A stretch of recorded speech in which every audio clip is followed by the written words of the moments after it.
আমরা দুইটা পুলিশকে এখনো গ্রেফতার হইতে দেখি নাই। বিএনপিও খায় সেই জোয়ার পরে টাকা যে 15 বছর আওয়ামী লীগও খাইছে। সাধারণ ছাত্রদের বিরুদ্ধে যুদ্ধাঙ্গে একটি অবস্থান গ্রহণ করেছে। আমরা পুলিশের এই অবস্থান চাই না।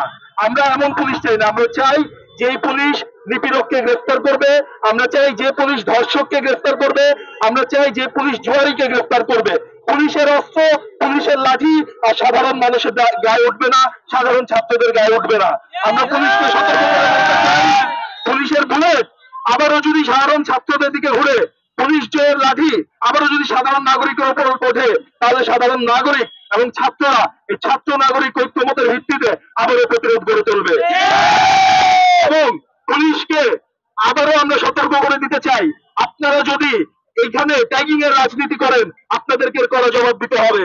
আপনারা আপনাদের মতের বিরুদ্ধে দাঁড়ালেই, কাউকে যদি লিগের ট্যাগিং করে সেইখানে আপনারা নতুন করে কোনো ষড়যন্ত্রের পায়তারা করেন, আপনাদেরকে জবাব দিতে হবে। আমাদের 2000 ভাই শহীদ হয়েছে, 2000 ভাইয়ের বুকে বুলেট চালানো 2000 পুলিশের মধ্যে আমরা দুইটা পুলিশকে এখনো গ্রেফতার হইতে দেখি নাই। তার মানে আমরা জানি পুলিশের মধ্যে এখনো কত ধরনের লীগ লুকায়িত রয়েছে, যারা আমাদের ভাইয়ের বুকে গুলি চালিয়েছে, যারা এই 2000 মানুষকে শহীদ করেছে এবং 30,000-এর উপর আমাদের আহত ভাইদেরকে করেছে। তাই পুলিশকে বলে দিতে চাই, আপনারা নিজেদের দোষ ঢাকতে ছাত্রদের উপর নিপীড়ন চালাবেন না।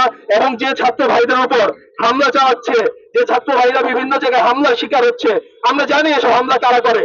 যে জোয়ার বোর্ড 30 বছর ধরে চলে, সেই জোয়ার বোর্ডের টাকা যে বিএনপিও খায়, সেই জোয়ার বোর্ডের টাকা যে 15 বছর আওয়ামী লীগও খাইছে। অর্থাৎ আপনারা আগে আওয়ামী লীগ এখন বিএনপি, এই ধরনের নতুন ভাইয়ের রাজনীতি থেকে বের হয়ে নতুন যে আমরা রাজনৈতিক বন্দোবস্তের কথা বলি, যে 2000 মানুষ শহীদ হয়েছে, যে নতুন বাংলাদেশের জন্য, সেই নতুন বাংলাদেশে আপনারা ছাত্র নাগরিকের পাশে সারথি হিসেবে দাঁড়ান এবং এই চাঁদাবাজদেরকে, এই জোয়ারি যারা, তাদেরকে গ্রেফতার করুন অবিলম্বে। এবং এই বিপ্লবীদের হাতে, বিপ্লবীদের উপর যারা হামলা চালায়, সেই বিপ্লবীদেরকে আপনারা 48 ঘন্টার মধ্যে গ্রেফতার করুন। যদি গ্রেফতার করতে না পারেন, দায়িত্ব ছেড়ে চলে যান। আপনার এখানে নতুন দায়িত্ব, নতুন লোক আসবে, তারা গ্রেফতার করবে। সে গ্রেফতার করতে না পারলে সেও চলে যাবে, কিন্তু দায়িত্ব পালনে কোনো অবহেলা আমরা দেখতে চাই না। যদি থানা পুলিশ এটা সমাধান করতে না পারে, জাতীয় নাগরিক পার্টির যুগ্ম মুখ্য সংগঠক হিসেবে আমি আমার ছাত্র ভাইদেরকে বলে দিতে চাই, আমরা স্বরাষ্ট্র উপদেষ্টা বরাবর স্মারকলিপি দিয়ে যাব এবং স্বরাষ্ট্র উপদেষ্টা যদি ত্বরিত এই বিষয়ে সিদ্ধান্ত গ্রহণ না করে, আমরা তার বিরুদ্ধে বক্তব্য দিতে এবং তার বিরুদ্ধে রাজপথে নেমে আসতে বাধ্য হব।